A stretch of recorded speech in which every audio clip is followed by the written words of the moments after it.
What's up, nerdies? Welcome back to another production of Nerdie Sports. We're recapping Super Bowl 59, the Philadelphia Eagles' victory over the Kansas City Chiefs. Dominant factor. Joining me today, as always, is a man who never gave up on the Chiefs, Pete. My man, Scotty. Yes. How you feeling, baby? I feel like I held on a little too long. Well, sure. One game too on. I think they played like Yeah. 60 games over the last 3 years with this three-peat. You think it just caught up to them, or maybe the pressure of the three-peat? What do you think happened?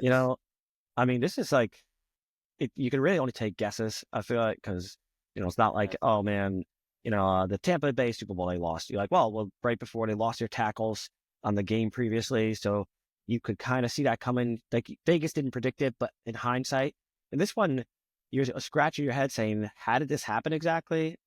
But, it's weird to say, but it looked like they looked unprepared, like the moment was too big, which is weird for a team that's been there. This would be 3 times in a row, 5 times total. They have what I think everybody would consider the best coach currently in the league. Even despite the loss, you'd probably still say the best active coach was starting to pull toward Belichick. I think this one might have just destroyed that for him more than Patrick Mahomes toward Brady, the loss for Andy Reid. And, most people, everybody's like, oh, Patrick Mahomes is the best quarterback, even if he didn't have the best stats. Like, how does that happen? I don't know. When you think of Super Bowl blowouts, a lot of times you think of teams that were overmatched, or maybe they had some young players or something. But this was crazy. This does remind me of 2 other games. It reminds me of Broncos Seahawks Super Bowl, and it reminds me a little bit of the New England Giants 08 February. Those 2. But it's hard to give a single reason. I can't say it was like this player didn't play well or anything. It's just the whole team looked terrible. Except the defense actually wasn't as bad as their stats. You'd say, 40 points. I get the defense actually thought was not bad. But go ahead and give me your opinion on this one. Yeah, look, that defense was coming, and they were focused on Saquon. Saquon was minus 180 to score, and he was only one of the only top guys who didn't score. Him and Kelsey and Kareem Hunt, I guess, if you had odds on them for any time scores. Everybody else pretty much hit. And, that first touchdown that could have been to Jahad Dotson, that would have been a smash of a bet. He was in all players, including the defenses, for players most likely to score, at plus 1,600. If that hit, that's huge money.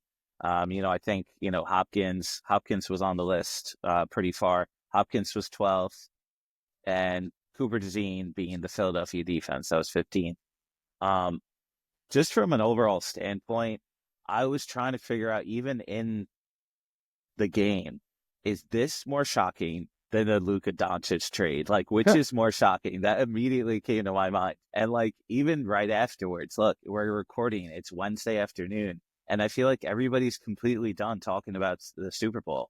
They're just like, let's move on. Luka played his first game with the Lakers Monday night, and we're like, all right, let's move on. It's football time. It's basketball time and world football time, with the Champions League coming up. There was a Real Madrid versus Manchester City match yesterday that was thrilling. Real Madrid won late, and, crazy enough, 2 of the best teams battling it out in, basically a bid to make the tournament. But for this game, it was incredibly shocking. And every single moment, it was like, all right, they still got a shot. They still got a shot. They still got a shot. But once it was 34-0, there was no doubt about it. It was absolutely over. And I think Patrick Mahomes didn't give up. I think he was probably a little overwhelmed. Statistically, it was the 2nd worst game of his career. If you count the Super Bowl as a bigger moment, it was easily the worst game of his career. Yeah, I think it's the worst game. He had minus 19.5 expected points added. So when you're going in with your performance, your team has to outplay them by 21 just to win. There's no shot in hell.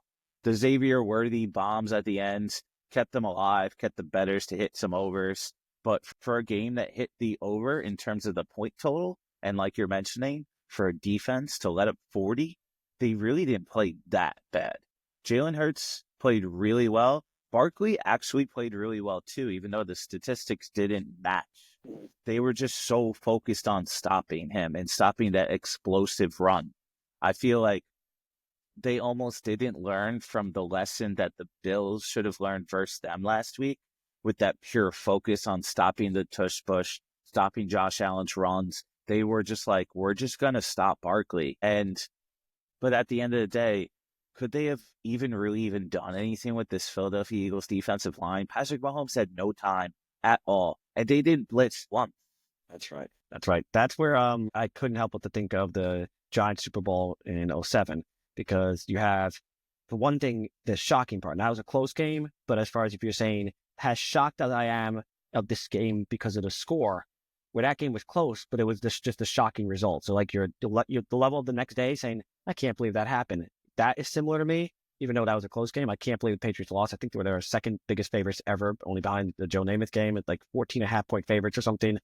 So there was that massive level of, did that actually happen? It took you like a day to process it. That reminded me, and that game, famously, the Giants won by getting to the quarterback with rushing 4. The whole thing, they had their NASCAR blitz, which is really just the 4 front guys, and getting to Tom Brady. And they had exactly 6 sacks in that Super Bowl. Patrick Mahomes was sacked 6 times, so a little bit of mirror there.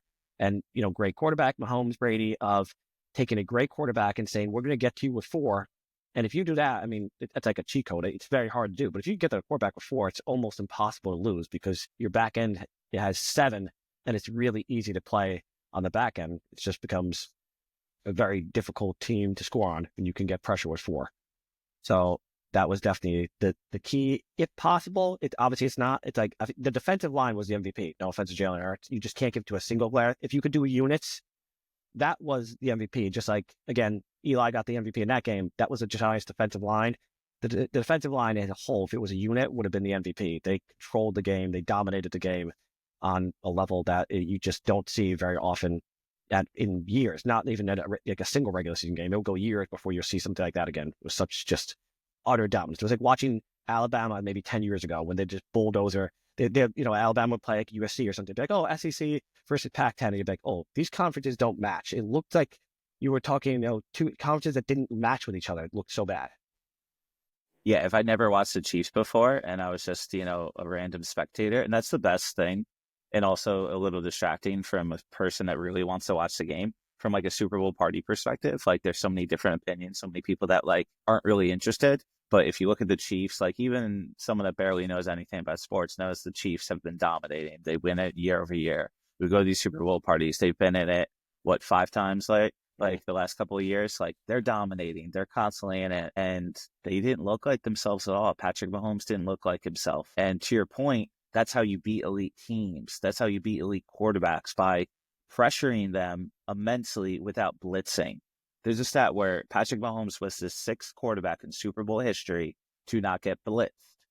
Those defenses are 6-0 in those times, proving that if you could actually successfully do it, that's going to point out to a victory. It's also, Philadelphia defense was 60% of the time in cover 4, which is the 3rd most in any game since 2018. Honestly, they simplified it completely.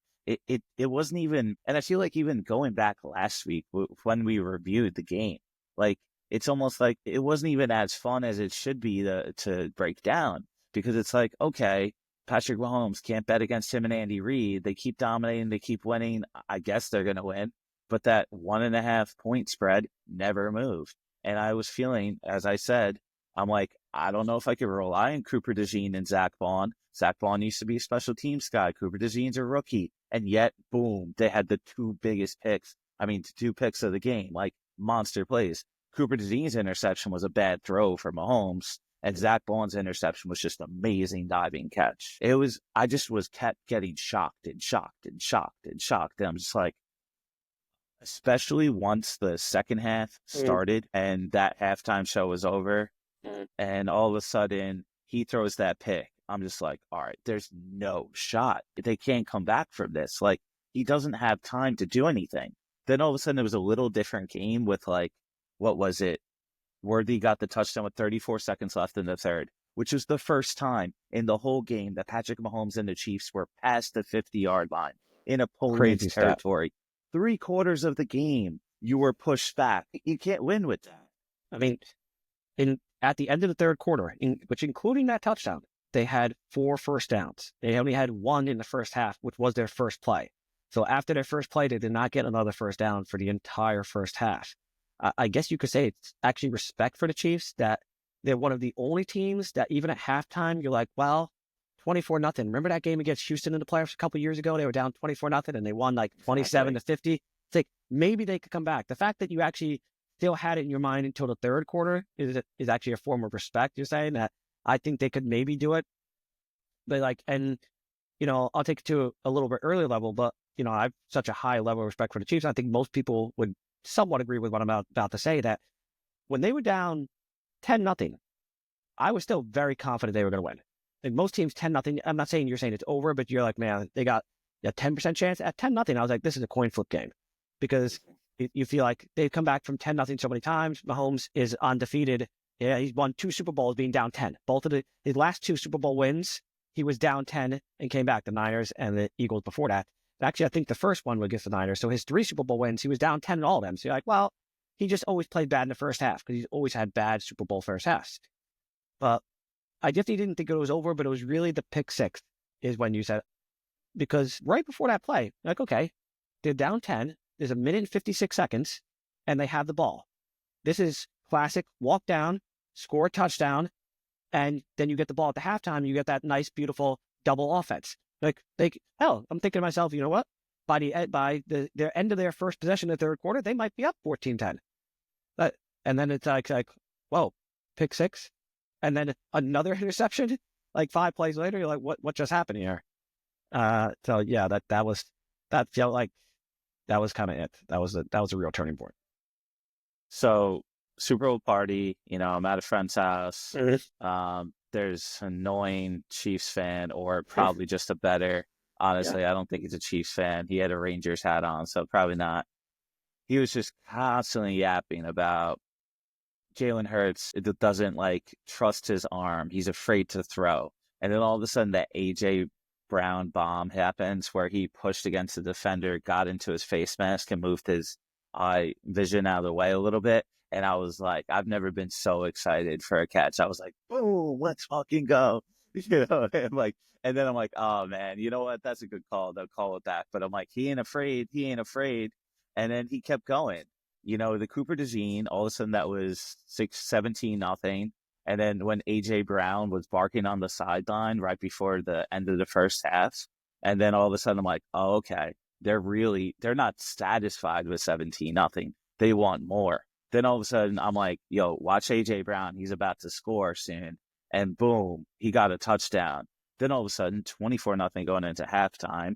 Patrick Mahomes, I think, had 20 yards a half. They had 3 rushing yards. They've done absolutely nothing, but still, I was reminding everybody in the room who is still interested, it's all about how you close the first half, open the second half. But then you open the second half with an interception, and, you can't come back from that. We say it all the time. Turnovers make the game. And, if you break down the stats, the biggest differentials, you have first downs, Eagles 21-12.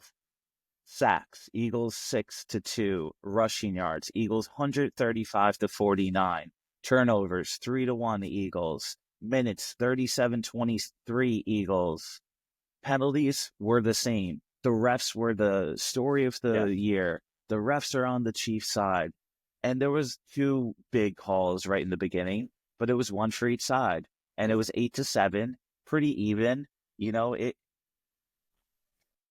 Yes, I think we would all agree, and I know you might be a little biased because you're an Eagles fan, so you're happy.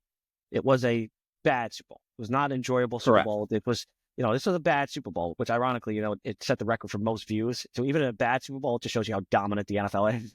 That they set the record for most views.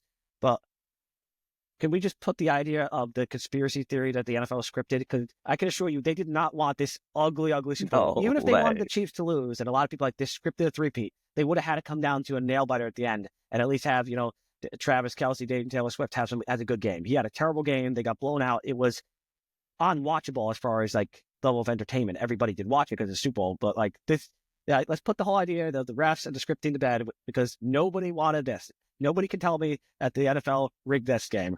It was so ugly that you can. That's the one saving grace of this game. I was like, well, you know what the good part is? Everybody has to shut up of telling me that this is rigged.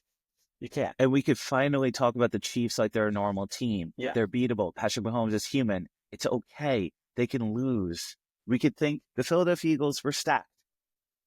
We should have had this feeling. We've seen many Super Bowls. This is the 59th Super Bowl. As you mentioned, the undefeated Patriots losing to the Giants. There was so much pressure. Then all of a sudden, finally at the end, a defensive line dominated them.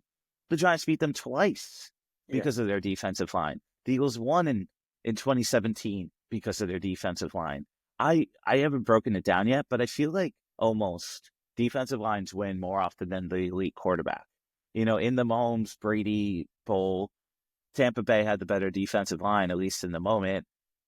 Mahomes did all he could. But like you mentioned, the first time the Chiefs ever went to the playoffs, they came back from 24-0. So all of a sudden we're like programmed to be like, okay, can never count this team out. And this entire season, they kept having opportunities to lose, but they kept making that play to win. They kept winning. So when we're breaking it down before the game, we're like, okay, I think it's a tight game. Yeah, the Chiefs don't have Rashee Rice, but like they got Hopkins, they got Worthy, they're stacked. Kelsey's honestly, Kelsey looked like trash. Yeah, he did. Like that was shocking. And he had 4 catches for what? Like 39 yards. But like he dropped some critical balls. And the eye testing, you could just see it. He looked out of it. I think that, look slow. What's interesting is you bring up the defense, and it is defense that wins championships, because if you think of the Eagles, what a number 1 defense in the league. And if you start going back and think of Super Bowls, you have the Bronco game I mentioned. You have the number 1 defense, number 1 offense. Seattle dominates in that one. Even though the Broncos were historic, their best offense, I believe, of all time, averaged 37.9 points a game. They get destroyed. Yeah, Peyton Manning. You think about farther back, we had the Tampa Bay that beat the Raiders. The Raiders had the number 1 offense that year. And the Bucs, going back to Warren Sapp, it's like 2000, I think. I can't remember the exact year. Okay. I think it was 2000. Them, yeah. Right? There was the other one with the Ravens that had the number 1 defense, Ray Lewis, obviously. I believe they actually played my Giants. Then they beat them, was it 41-7 or something? Another domination. And my point being that when you look at number 1 defense overall, which was Philly, and you compare them to even when they're playing number 1 offenses, never mind some of the offense that's only maybe top 10, the defense comes out and wins. It almost every time, and a lot of times they win like convincingly. Obviously the Patriots had that dominant offense. That Giants team wasn't the number 1 defense, but again, the strength of a defensive strength versus an offense, they like, oh, it's a rock and a hard place. No, normally the defense keeps winning.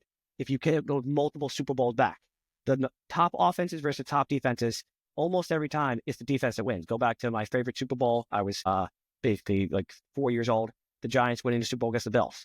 You have LT, the Bills, number 1 offense that year. What happens? Dominant defense comes in, shuts them down. If you have a dominant defense, a true dominant defense, and the Eagles were this year, then you're probably going to win the Super Bowl. And this leads a question for you, Tim. Can you tell me, because you're an Eagles fan, so you probably know, and I wouldn't notice, what the Eagles ranked in defense last year? Yeah, we talked about last year's 26th. Okay. That's why I was so concerned, because it's a completely new defense.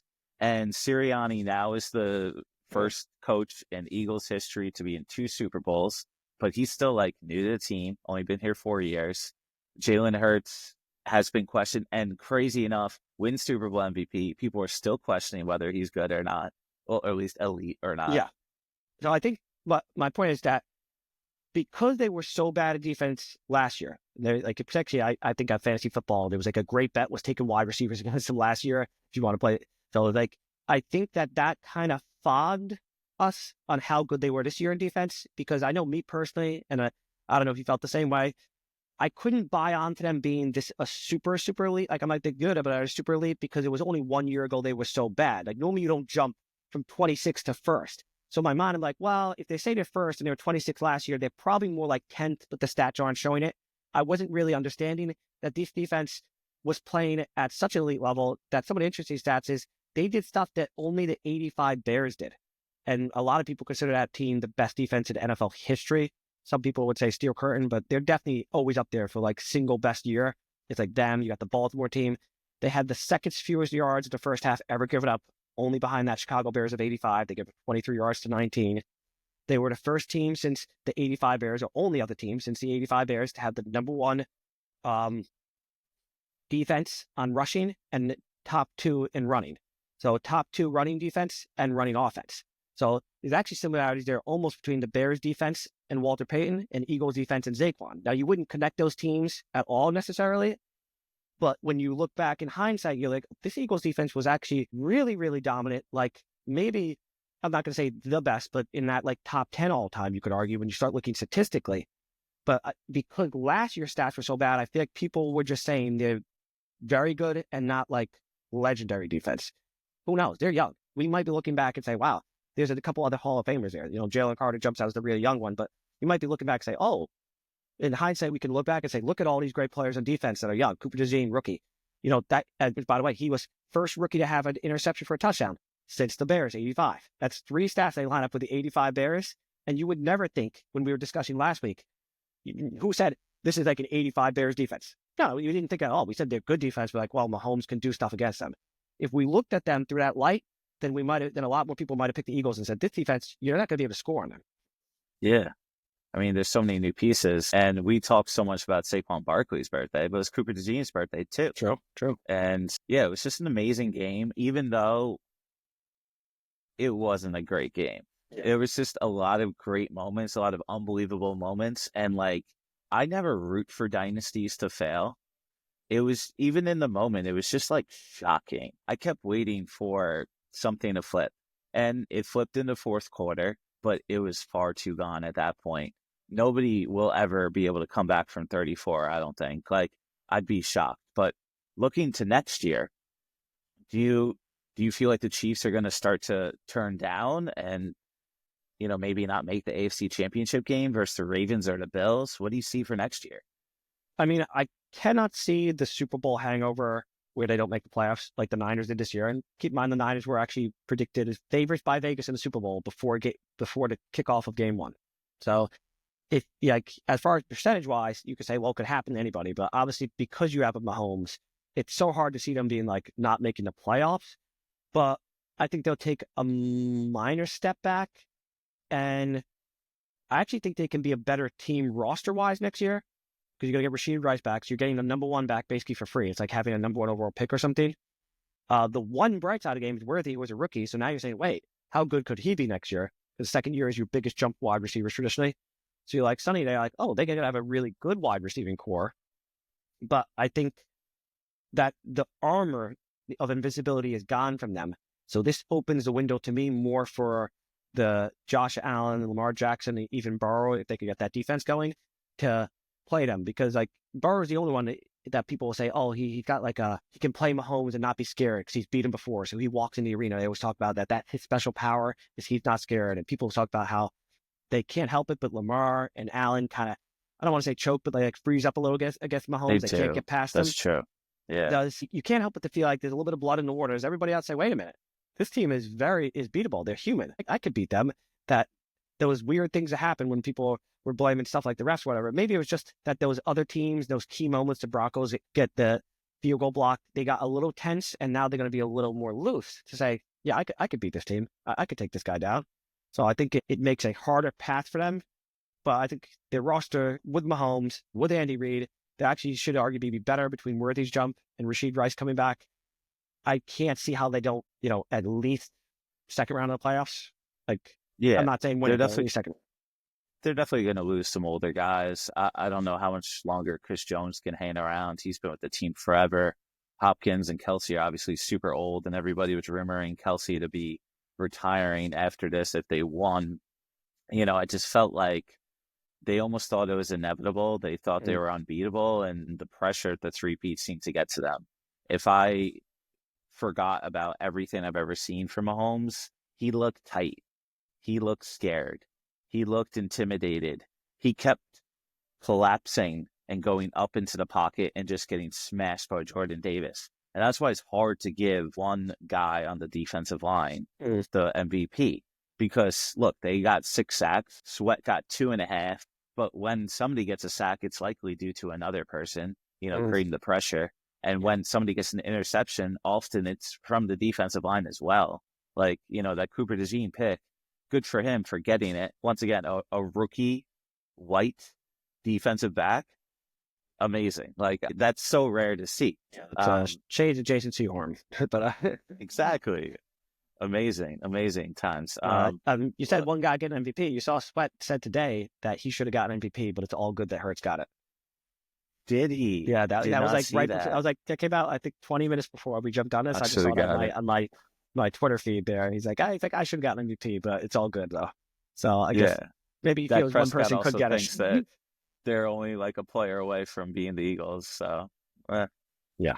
I'm sure. What are you gonna do about that? I was just listening to the New Heights podcast, and Travis Kelce clearly disappointed, and not that surprising, but like Jason Kelce was like so torn because he was like surprised, like, why am I not rooting for the Eagles? Why am I not more excited for the Eagles? But at the end of the day, family's everything. Mm-hmm. But these players become your family, so like, you know, he was such a huge part of building everything that became this championship team. And it was interesting to see. They were like two incredibly heartbroken men. And is it possible? I don't know what Kelce's going to do with his career, man.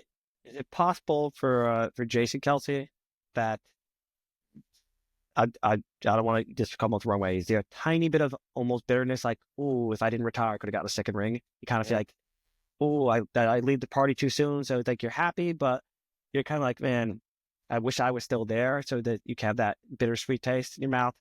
I think, I wonder if that's part of it, because like you were in some ways, the engine between him and Hurts is debatable. He was the beginning of the tush push. And you're like, you know what? I probably still had it in me. I could have kept playing. I could have had another ring. But and then obviously you got the family part. But I wonder if he was thinking, oh, that could have been me up there. I should have stayed. You know, give it another 2 seasons, get that ring. Yeah. Cam Jurgens, rookie center, getting a ring. Yes. Yeah. Jason Kelce was like one of their best players. But yeah, I mean, obviously that's definitely a huge piece of it. But family at the end of the day is, you know, I mean, if your brother was in the Super Bowl, you know, it would be really hard for you to see him, you know, struggle that much. Like Travis really struggled. Yeah. And he was, what was he? I think 3rd in all of the bets for like most likely to score.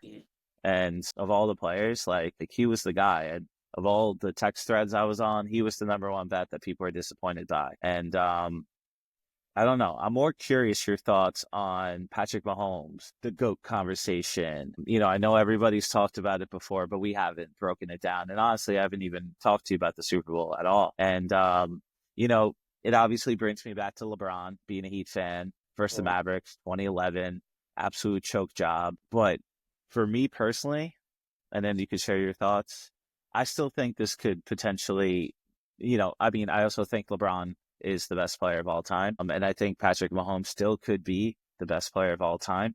I think Tom Brady has had those moments in lesser important games. For Patrick Mahomes to have 2 really bad Super Bowls is, you know, a chip in the armor.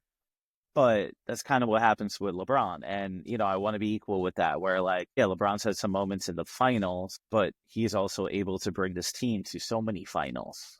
Yes, that's 100% fair comparison, where it's like in sports, we do this thing where getting to the finals and losing is worse than losing the round before, or even the round before that, because it is just so magnified. You have all those viewers, everybody's really detailing every play. I mean, so that is very fair. It's also, though, the truth is that Mahomes now has lost by like in 2 losses. He's lost by it's like a combined like 70 points or something, and Brady had 3 Super Bowl losses for a combined like 15 points or something. So yeah, it's like, always nail biter at the end. That's true. At least in all Brady's games was a 1-possession game that, you know, came down to the very end. Some of them out of his control, where the other team basically scored at the buzzer almost, or he had like 10 seconds left. So it was very little time. Like the Giants scored a first Super Bowl. You got the ball back with like less than a minute. So like it's very hard to say, oh, you couldn't get down the field. But yeah, the respect that Mahomes gets is the fact that you say the debate is still alive. Anybody else, this would have shut the door. It'd be like, the debate is over. You can't even make up that type of ground. That I feel like anybody else would say. And it's like they were in a race in like F1 or something, or NASCAR, and it's like Mahomes got a flat tire, and now Tom Brady's gap just went. He picked up an extra 2 minutes of speed ahead of him, basically, if you were in the race cars, because he has to change tire. This was a huge pullback. You know, if they had lost, but he played well, like, you know, think of Tom Brady against the Eagles, he loses. He doesn't punt in that game. He actually had his best statistical game, even though it's a loss. That in some ways it almost elevates him. The win would have been better, but you're like, not only can he win Super Bowls, he can also just be amazing stats-wise, over 500 yards, not punt the ball. But Mahomes was really bad, and he hasn't had a great Super Bowl. His best Super Bowl, I would argue, was the first time they beat the Eagles, but it was really the second half of that Super Bowl he was amazing. The first half, he didn't play good in that one. He has not had a complete great Super Bowl. His Super Bowl passer rating is only 86 after now 5 Super Bowls. In fact, they've been to 5. That's amazing, but still, I'm saying the sample size is now getting larger, and his rating is not great. And he's not Peyton Manning because his playoff passer rating is the best of all time. Better than Tom, better than anybody. He has the highest playoff pass rate as a whole, where you take Peyton Manning, but what some people might look at example and be like, oh, he never had a great playoffs. But it was all the playoff games. For Mahomes, it just is the Super Bowls are not coming out great for him. And if he never catches Brady, and it's a compliment that I could even say the word if, this is the turning moment. This will be the moment you'll look back on if you go 15 years ahead, because you have to wait for him to retire, and say, oh, this is when he got too far behind. He can't catch Tom. It's over. It's amazing how one game can flip it. If he wins, people are saying already he's the GOAT. I wouldn't have said it, but there's that debate. And now he's not just not the GOAT. It's like, you're way behind. Now I feel like he has to get to 6 Super Bowls, 6 wins. Before it was like he maybe has it already if he wins this with 4. And if he gets to 5, it's a lock. Now I think he has to get to 6 wins. I think he gets to 5 Super Bowls. I don't think it's enough. People are going to say, yeah, he's got 5, but he's got, a couple bad losses. So I don't think that would be enough. I think he's got to, at this point, get to 6. And I also think he needs to have a big statistical year next year. Because now it's 2 years in a row we haven't had this monster season. That I actually think is more important than winning the Super Bowl next year. People need to see some fireworks. They need to see a Mahomes put up, at least 4,500 yards, closer to 5,000, 45 touchdowns or more, a big year. Almost like Tom Brady or Randy Moss, where it's like, hey, I didn't win the Super Bowl, but that's when Tom kind of became Tom. It was actually, you already had the Super Bowl. It's like, okay, he can win and sling it. We need a reminder. We need people to remember who Mahomes is and say, oh yeah, I forgot for a second how good his arm is. I don't even care if he loses. I think that's actually more important for his legacy when you're talking GOAT debate, is to have another monster statistical season. So people can say, yeah, look at the statistics and the championships. It's not just championships, because he's way behind Tom in championships. So he's got to get the statistics back. Yeah, I agree. I think, at the end of the day, this could be one of the best things that could happen to him. But he does need to show it in the Super Bowl. He does really need to take control. Unfortunately, he's probably going to have to go up against some great defensive lines to make that happen. So the Chiefs really need to make sure that they prioritize the offensive line. They did that after the Tampa Bay loss, but it just seemed like nobody could protect without holding. And it was just inevitable for, everything to get unraveled really quickly. I kept being torn between what I truly thought as a sports fan and what I was thinking as like someone who really appreciates Mahomes' greatness. But then there was a point, obviously, once that second half interception happened, that I was like, all right, this guy is not that guy anymore, at least in today's moment. I think in terms of legacy, yeah, you're right. He's going to need to ball out. He's going to need to really show us again exactly who he is, and that he's like the most talented guy of all time. He's way better than Aaron Rodgers, obviously. Like, Aaron Rodgers never got to this moment. Joe Montana is mainly a guy who was dominant in Super Bowls specifically. But Tom Brady's resume is just so insane. For anybody to even be in the conversation, period, even the like side by side of where Tom was at that age was even a gap. There was already a gap. And then Tom had like a second half of his career we've never seen before. And we're just thinking because Patrick Mahomes is talented enough and he seems to be in a good situation with Andy Reid, potentially the greatest coach of all time. I'm curious about your thoughts with that. Bill Belichick being probably the best coach we've ever seen, more of a defensive mind. Andy Reid has had a lot of these moments, specifically in big games. He's choked a lot. He's had a lot of playoff losses. Do you think this just eliminates his possibility of being the greatest coach we've ever seen? I mean, you probably know more about the playoff losses than me, as far as because you examine a lot of Eagle losses. And, I think to the Super Bowls, but you probably are thinking about, division round games like that. And there was a while he was known as a bad clock manager. That was like his Achilles heel. That was it. And he's over that now because he's done so much more, and you could cover it up. But I mean, for this one, I don't want to say never, but I would say it's like a 1% chance he can catch Belichick, and there's a couple reasons. The gap is even bigger for him, I think, than Mahomes to Brady. And of course, there's the age. Mahomes should get at least 10 years. I'm not saying he's going to play the time where Tom Brady played 45. He's only 29. He should easily be able to play to 39. But he's got at least 10 more years. I don't think anybody thinks Andy Reid has 10 more years. It's probably like 5, maybe 7. So Yeah, I think, big boy too. yeah, That must be tough. I didn't want to say that, to talk about I that. hear you, but health-wise, people are thinking, we're all thinking it. I don't want to say it out loud, but some at that size, something could happen to your heart. Like, so, and it's like got to be the most stressful job in the world, arguably, as NFL head coach. It's got to be up there, like most stressful job and what it does to you. I mean, it's really hard for him to get up there. He needs 3 more Super Bowl wins, and then he'd still have one less assistant coach win. And, let's say he's coached 5 more years. I think that's a fair number to say, because I don't know if it's going to go much farther than that. To win 3 of the next 5, that's really tough. He'll have the regular season record. I think he will catch that, and he'll probably catch Don Shula, and he'll probably get the most playoff wins. I think he can do that in the next 2 years, honestly. I think, what is he, like 4 behind, 5 behind? Like, that's achievable. But, man, this is Bill Belichick's biggest win in, like, literally 4 years. Because his last couple of years of Belichick, it's just been, people have been taking shots. They've been like, you can't do it without Tom Brady. And then it was only really the last year after the Chiefs won their last one that people started saying, maybe he's not the GOAT. Like, that was never even a conversation that it wasn't him. But they're like, look how bad you were. That you can't do it without Brady. Remember when you coached Cleveland? They tried to get shots at him when you left the Jets press conference. Suddenly it was just like fair game to just take all your shots at him. I don't like who you're dating. Why are you going to North Carolina? That's getting a lot of calls right now. Big win for Bill. I mean, this is like getting his Hall of Fame jacket on. Like, yeah, don't forget who I am. That's what he's been doing this past year. He's in all the media. He's showing off his girlfriend. It's insane. Yeah, I mean, I think, look, this is terrible game for the legacy of the Kansas City Chiefs being the greatest team of all time with this one stint. Patrick Mahomes being the greatest player of all time, Andy Reid being the greatest coach of all time. Let's appreciate that we could just talk about them as a normal team and give them some credit for being able to be here, period. As we talk about all the time, give them credit for the wins. Losing Super Bowls is still a success. You were the second best team of the year, and it was a terrible, terrible game for them. And there was no hope in sight. They did nothing well other than bottlenecking Saquon, which is incredibly hard. And their defensive line did okay.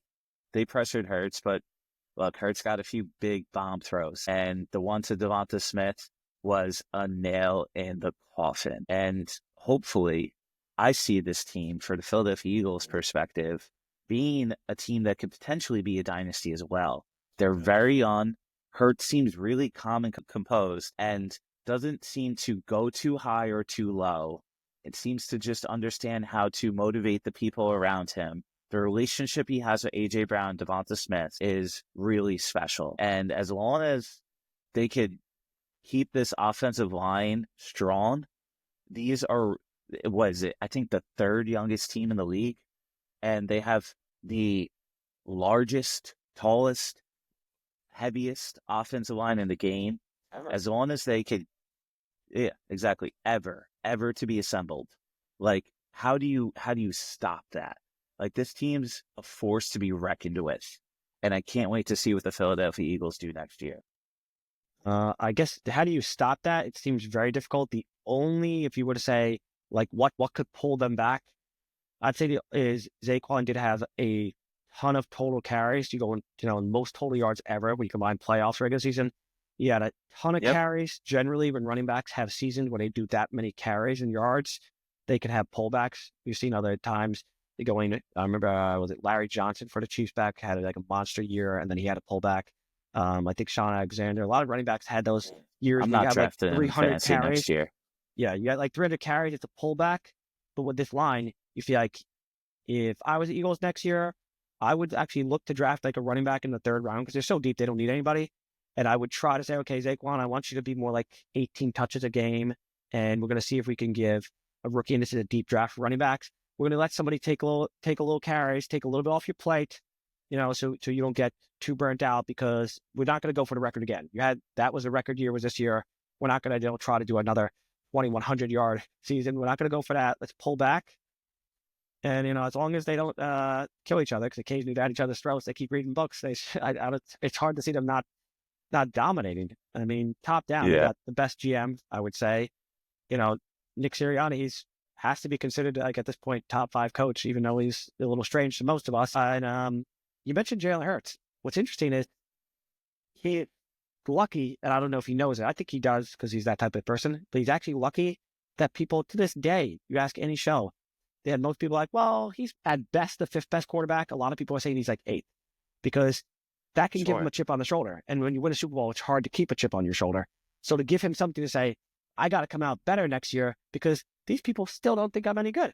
They're still ranking Joe Burrow ahead of me. He didn't even make the playoffs 2 years in a row. They're still ranking, Lamar Jackson. He's never been to the Super Bowl. Josh Allen, he's never been to the Super Bowl. They're all ranked ahead of me. And I'm not saying, honestly, I would probably say the same thing and rank them ahead of him. But a lot of times you win a Super Bowl, you get relaxed, Now he could be like, they still don't think I'm any good. So where do you rank Jalen Hurts? Give me a spot.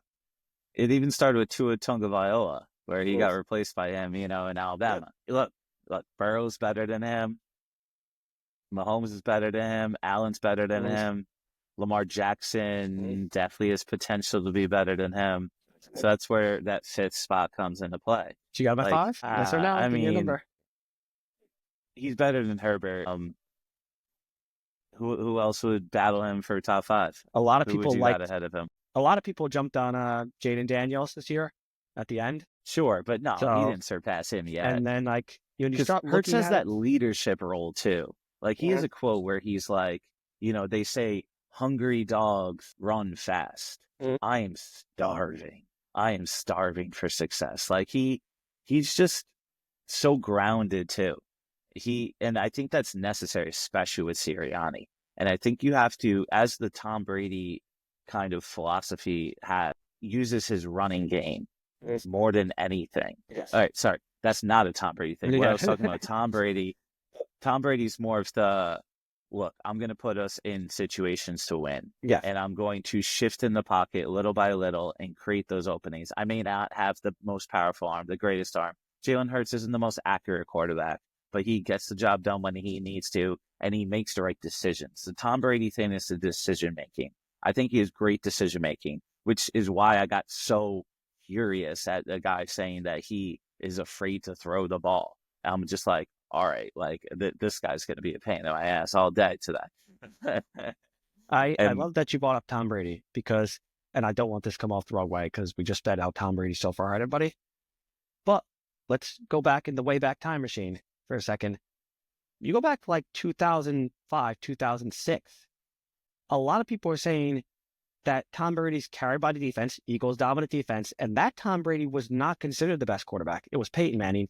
And even some people are like, well, I don't even know if he's second best. Maybe it's Drew Brees. And then Aaron Rodgers comes along, and they're like, you know what, with his one Super Bowl, I remember people, Aaron Rodgers had 1, and Brady at that point had 3, saying, yeah, but you know what?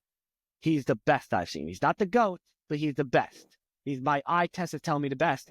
So there's actually a little similarities there where, we do a vision of history in our head. We only see now the full picture, like Tom Brady was the best at everything. But there was a stretch for multiple years where it was Tom's being carried by Belichick and the defense, and they didn't say he wasn't good, but he was considered universal top 5, and very few people thought he was number 1. It was Peyton Manning's number 1. Then you had Aaron Rodgers coming in. Yeah, Drew Brees was the stat guy, really. And, Jalen Hurts fits in that category a little bit, and I'm not saying he's as good as Tom Brady as far as Tom Brady was definitely universally top 5, top 3. We're back. Even now, people aren't sure if they want to put Hurts in the 5 spot. But I think you see where I'm going with this, where it's like, super similar. I agree. The mindset, you say, where his special power for Tom, it was 100% his superhero power was his mind, reading the defense and making the decisions.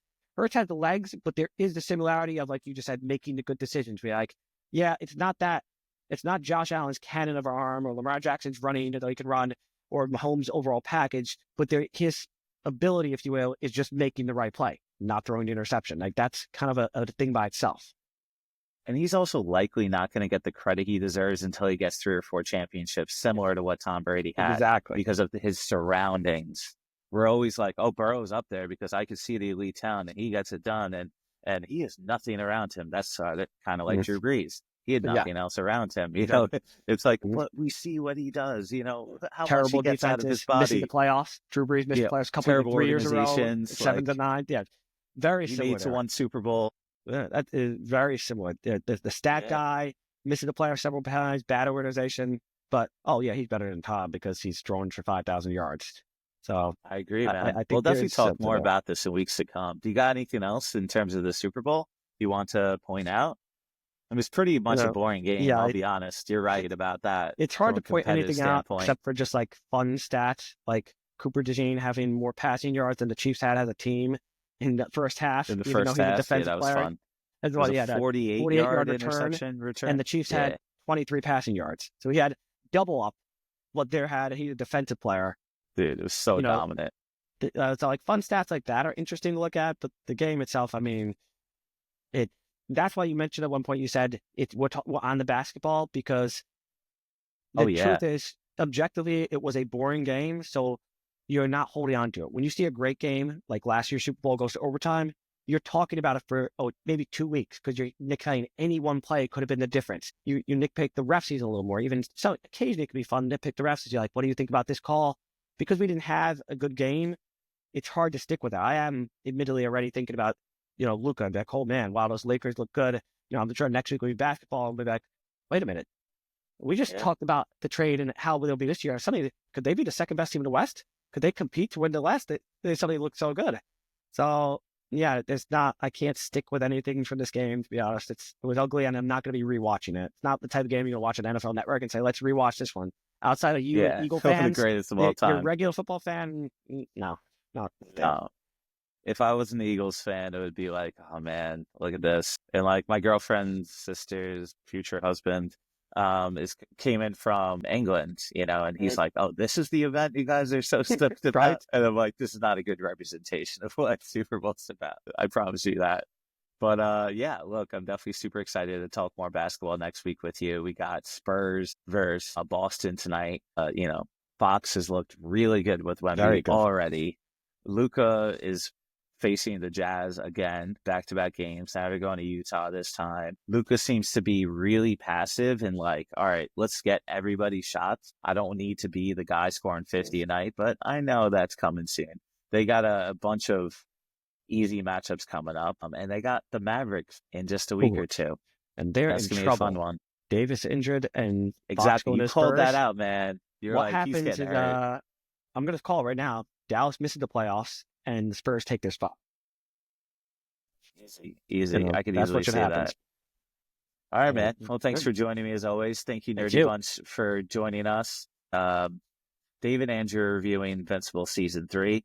They're also reviewing Severance Season 2 and Your Friendly Neighborhood Spider-Man. So if you're interested in those shows, we have reviews for those as well. And you could always count on us. We'll be back every Wednesday talking about what's going on in the sports world. And as always, Scotty, keep it nerdy.